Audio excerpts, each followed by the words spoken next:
Welcome back. अहम खबर आहे इस्लामाबाद का आवाज़ शेयर कंदासीं। वज़ीर आज़म शहबाज शरीफ जो वफ़ाक़ी काबीना के इजलास के खिताब। तव्हांखे अपडेट कयूं पिया। मईशत में लाॻीतो बहितरी अची रही आहे। वज़ीर आज़म शहबाज शरीफ जो चवण त पॉलिसी रेट में 2% घटिताई सुठो सौण आहे। IMF के हवाले से दोस्त मुल्कन साथ ॾिनो आहे। हुकूमत IMF के प्रोग्राम के हवाले से कोशिशूं करे रही आहे। IMF सां ॻाल्हियूं सुठे नमूने अॻिते वधी रहियूं आहिनि।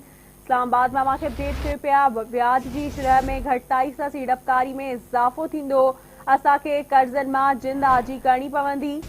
गज़ा में ज़ुल्म थी रहियो आहे। मासूम माण्हुनि खे शहीद कयो पियो वञे। बिजली के शोबनि ऐं FBR में सुधारा आंदा पिया वञनि।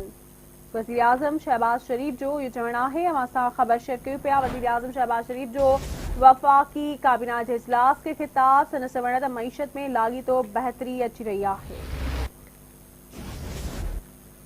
एक भेरो बीहर अवासा अहम खबर शेयर कंदासीं। इस्लामाबाद का वज़ीर आज़म शहबाज शरीफ जो वफ़ाक़ी काबीना के इजलास के खिताब। मईशियत में लाॻीतो बहितरी अची रही आहे। पॉलिसी रेट में 2% घटिताई सुठो सवड़ आहे। इहो चवण आहे वज़ीर आज़म शहबाज शरीफ जो। अवां खे अपडेट ॾेई रहिया आहियूं। IMF के हवाले से दोस्त मुल्कन साथ ॾिनो आहे। हुकूमत IMF के प्रोग्राम के हवाले से कोशिशूं करे रही आहे।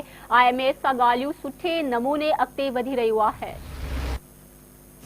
अवां खे अपडेट ॾेई रहिया आहियूं। ब्याज की शरह में घटिताई सां सीड़पकारी में इज़ाफ़ो थींदो। असांखे कर्ज़नि मां जिंद आजी करणी पवंदी। अहम खबर आहे। गज़ा में ज़ुल्म थी रहियो आहे। मासूम माण्हुनि खे शहीद कयो पियो वञे। बिजली के शोबे ऐं FBR में सुधारा आंदा पिया वञनि।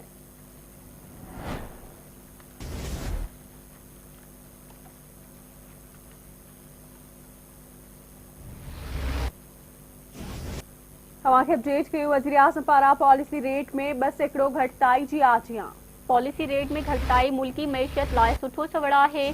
पॉलिसी रेट में घटिताई सां सीड़पकारनि जो एतमाद वधंदो। तेज़ी सां घटि थींदड़ महांगाई जे करे ब्याज जी शरह में घटिताई आई आहे। मैशियत जी बहाली लाइ नाणे वारे वज़ीर जूं कोशिशूं वाखाड़ जोगियूं आहिनि। इहो चवण आहे वज़ीर आज़म जो।